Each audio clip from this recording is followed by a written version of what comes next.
Senhor presidente, senhores senadores, um dos livros mais citados da história do pensamento político é um livro de Karl Marx, em que ele analisa o golpe de Estado na França de 1848, que levou ao poder Luiz Napoleão, também conhecido depois como Napoleão III. Num determinado momento do seu texto, Marx se refere a um fenômeno que diz ele que já naquela época ocorria em muitas casas legislativas, casas representativas. É uma espécie de doença, dizia ele, uma doença que está varrendo a Europa. A doença consistia em os parlamentares que representam a sociedade não enxergarem que existe uma sociedade lá fora, fora das casas representativas, confundirem o mundo deles, que é uma representação do mundo, com o mundo em si. Ele chamava essa doença de cretinismo parlamentar. A Câmara ontem sucumbiu, a Câmara dos Deputados sucumbiu a essa doença. A doença do cretinismo parlamentar, que consiste em votar, elaborar leis, que não apenas desconhece o que acontece lá fora, deste prédio que é fechado, desses plenários onde praticamente onde não entra a luz do sol, não apenas desconhecendo, mas fazendo algo inteiramente contrário àquilo que qualquer um sabe, com o mínimo de responsabilidade que tenha, qual é o sentimento médio da sociedade brasileira.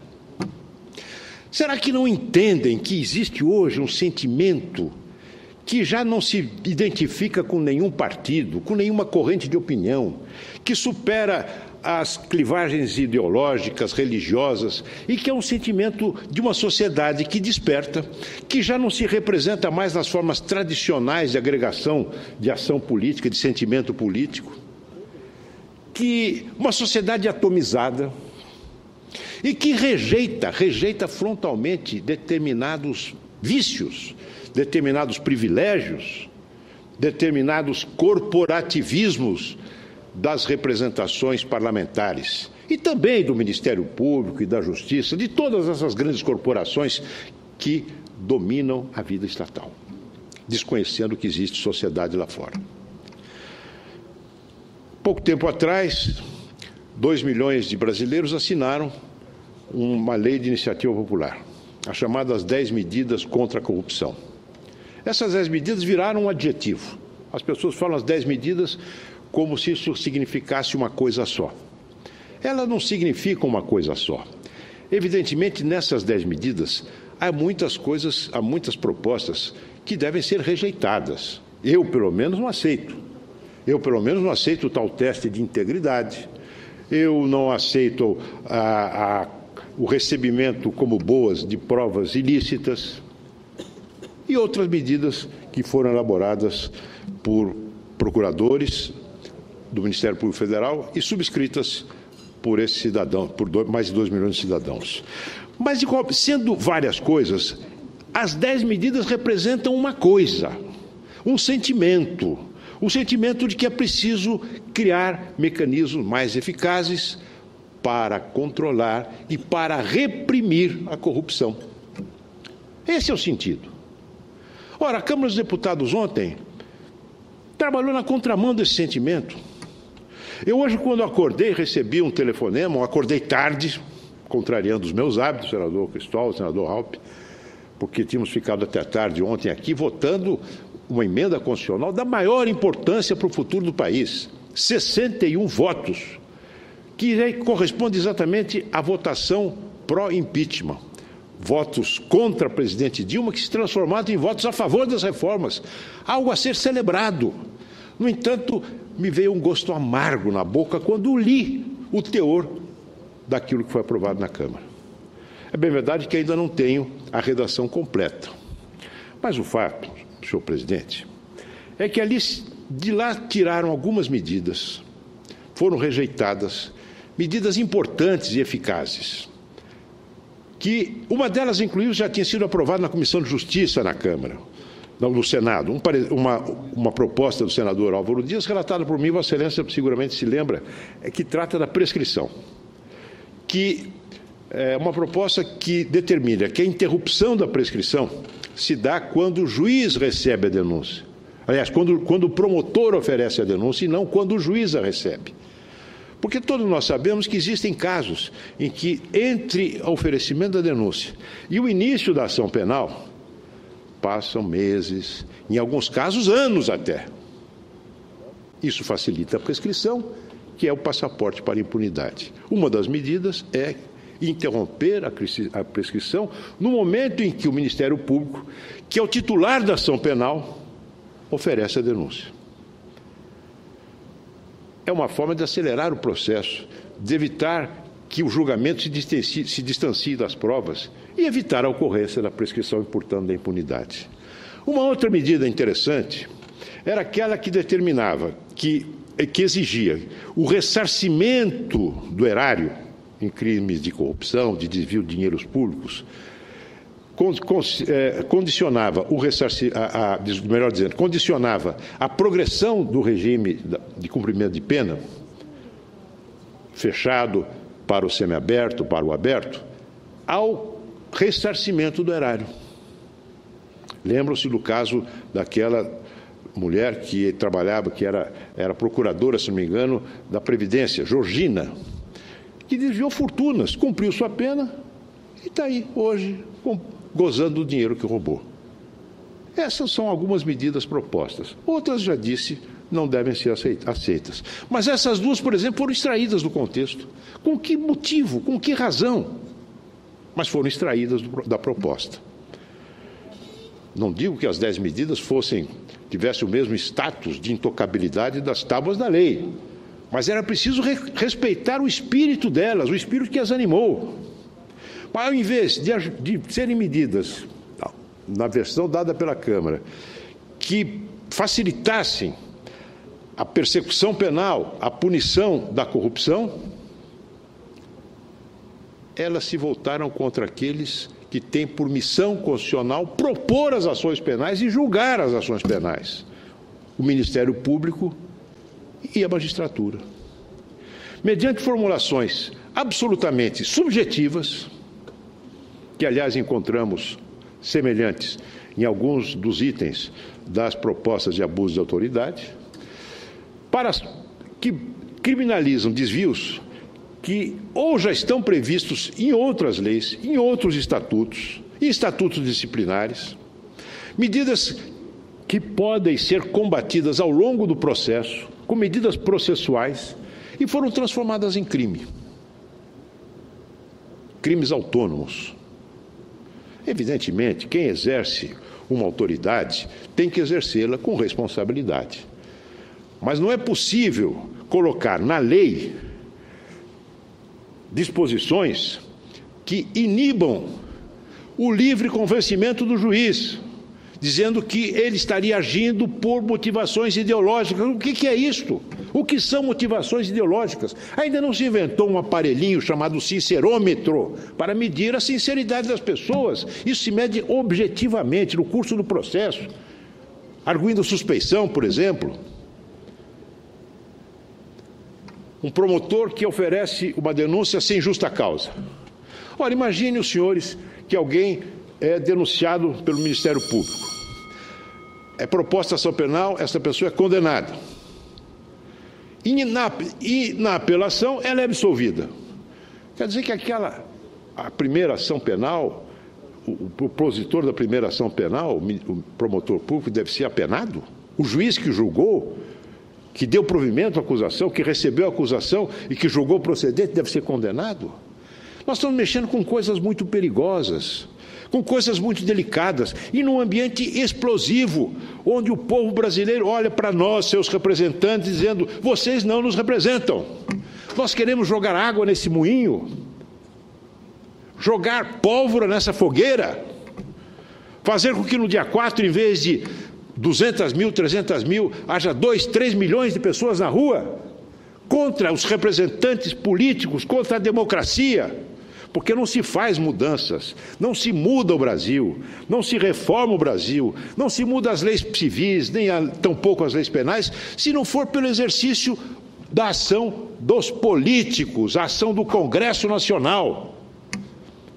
E nós estamos trabalhando para deslegitimar esta missão que nós temos, essa missão que nos foi conferida pelo voto popular e que é a essência da democracia representativa.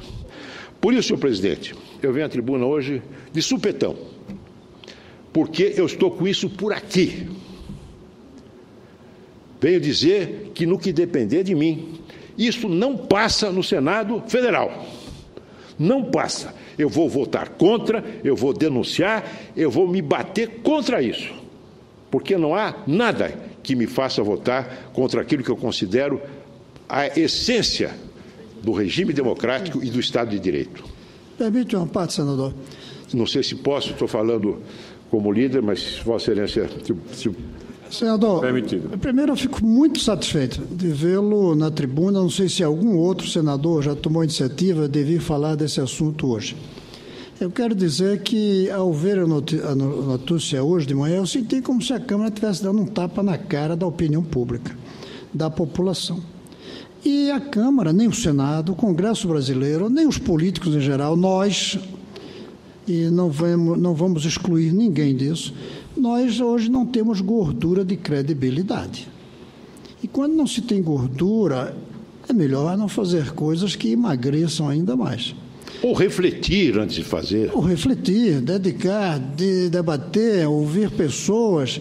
Eu creio que a Câmara cometeu um crime contra a política, contra a história, e um tapa na cara do povo nesse momento é algo muito grave.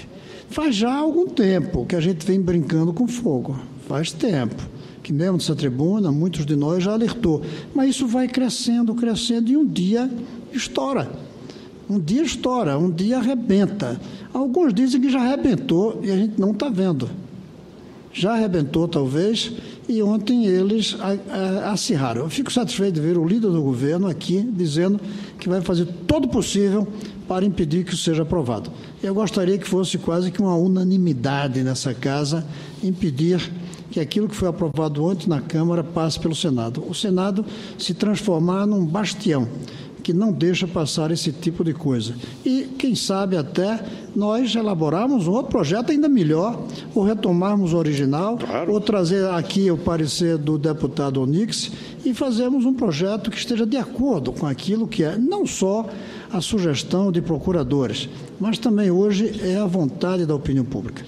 Dito isso, quero dizer o seguinte, até é possível que algumas dessas coisas mereçam reflexão nossa também. Mas tem coisas que são boas dependendo do momento, dependendo da hora. Hoje, ainda o que possa ser correto ao se tentar impedir comportamentos equivocados de Ministério Público, polícia, nesse momento é um equívoco, porque o povo está contra. Então, fico feliz de vê-lo na vanguarda, na liderança da luta para que aquilo que foi aprovado ontem na Câmara não passe aqui. Eu estou do seu lado. Muito obrigado, meu velho amigo, amigo velho de guerra, saber que estamos juntos também nessa batalha. Mas eu apenas queria, antes de dar uma parte ao senador Magno Malta, de dizer àqueles que estão nos assistindo, nos ouvindo, que aqui no Senado nós estamos engajados num processo de reflexão sobre esse tema, que já passou por uma audiência pública realizada aqui, no plenário do Senado, e vai se completar, vai continuar no próximo dia 5 no plenário do Senado, onde, entre outros, estará presente o juiz Sérgio Moro. E eu vou repetir a ele o que disse a indagação que fiz na última audiência pública, que aponte no projeto que está sendo elaborado pelo senador Requião, a partir de uma proposição que veio elaborada inicialmente por Raul Jungmann, aponte precisamente quais são os pontos que, no entender dele, no entender do Ministério Público, possa, de alguma forma, prejudicar o livre exercício da atividade do Ministério Público e da magistratura. Assim como há também nesse projeto algumas medidas que, no meu entender, devem ser refletidas melhor, porque elas afetam a atividade, por exemplo, da polícia, das polícias, do sistema penitenciário, não é? da própria Receita Federal, das Receitas Federal e Estadual, enfim, refletir, pensar, medir várias vezes antes de cortar. É o que nós estamos fazendo aqui no Senado e que faremos. Senador Magno Malta. Eu posso, presidente? Eu acho Senador Luiz, quero parabenizá-lo pela coragem. Próximo orador. Até porque quem acompanha Vossa Excelência sabe da sua história de luta pela democracia. Eu, quando vejo alguns líderes políticos dizendo que lutou pela democracia do país, eu tenho vontade de rir, porque nós conhecemos a história e sabemos para que foi a luta que eles fizeram. Mas Vossa Excelência tem uma história de vida, uma história de luta, uma história de coerência acima de tudo. E o senador Cristóvão muito bem se referiu a Vossa Excelência dizendo que não estranhou e estranhou o fato de muitos terem se calado. Hoje na CCJ eu disse ao senador Lavoisier que a Câmara pegou as 10 medidas e fez dela uma mula sem cabeça. É verdade. Criou uma anomalia, sabe? Com perna para todo lado. Criou um monstro da madrugada. É como entrou-se um cidadão normal no centro cirúrgico para fazer uma cirurgia plástica, com proposta até de melhorar, e fizeram um monstro, botaram o nariz nas costas, colocaram a boca na sola do pé, e a Câmara fez um monstro das 10 medidas. Cabe-nos a nós, aqui, colocar o pingo nos is. Essa emenda que foi feita pelo PDT, com todo respeito aos deputados, sabe? Quem está discutindo o abuso de autoridade, não um contexto tão draconiano em que o juiz não pode nem falar sobre o processo que está na mão dele. Essas coisas todas, senador, nós não podemos permitir de maneira nenhuma. Diz o senador Cristóvão, nós não temos gordura para queimar. O povo já chegou ao limite, não com políticos, mas com politiqueiros, com politicagem, quem faz jogo, que se utiliza do mandato para buscar benefícios pessoais para si e para suas famílias. É verdade que existe abuso no judiciário? Tem abuso na polícia? Tem abuso na política? Tem, porque onde tem trigo tem joio, mas quem é trigo tem que se manifestar contra o joio. E é assim que nós temos que nos portar, senhor presidente, como trigo, fazendo um enfrentamento ao joio nesse momento. Agora, quem quiser pagar o seu preço, que pague, mas nós não podemos deixar que essa anomalia, que esse monstro da madrugada chegue ao Senado e nós, cheio de glamour, coloquemos essa mula sem cabeça na passarela e dizer, olha que coisa linda, não podemos nem mexer, porque senão não vai direto para a sanção do presidente. Não.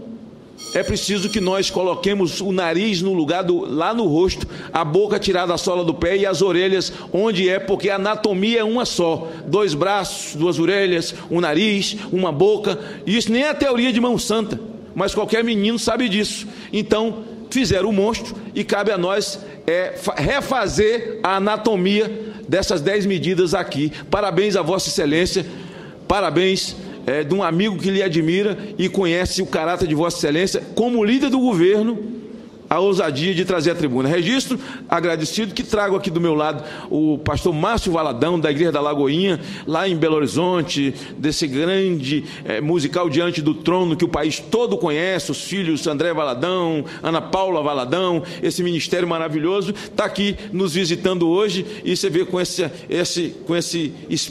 aspecto, e de fato, mas essa fisionomia de profeta, com essa barba branca, no momento em que o Brasil e o Senado, a Câmara dos Deputados, precisa de oração, precisa de Deus. Encerro dizendo o seguinte, quando aconteceu o 11 de setembro nos Estados Unidos, senador Cristóvão, e o Bush chamou 8 personalidades para reunir com ele, naquele momento de angústia, para poder ouvi-los, convidou o pregador do século, chamado Billy Graham, passando de 90 anos, o homem com mal de Parkinson, não pôde ir, mas mandou a filha foi. E ele ouviu todo mundo e disse, seu pai não pôde vir, você veio no lugar dele? Ela disse, meu pai mandou um bilhete. E ele pegou o bilhete, estava escrito, a América esqueceu de Deus. Nós temos um drama moral nesse país, mas o nosso maior drama é espiritual. Obrigado, senador Magno Malta. Obrigado pelo seu aporte. Bem-vindo, pastor, que está aqui ao lado dos maiores, mais eficazes, mais eloquentes oradores do Senado, meu querido amigo Magno Malta. Obrigado pelo seu aporte. Líder, eu vou pedir para que eu vou encerrar. Não, senador Raupp, uma partezinha bem rápida. Eu não quero cometer uma descortesia com o senador Raupp, que está aqui esperando há um bom tempo. Eu atalhei a fila pedindo para falar com o líder. Lamento, mas teremos ocasião seguramente de discutir essa matéria, e o seu conselho, a sua palavra será sempre muito bem-vinda.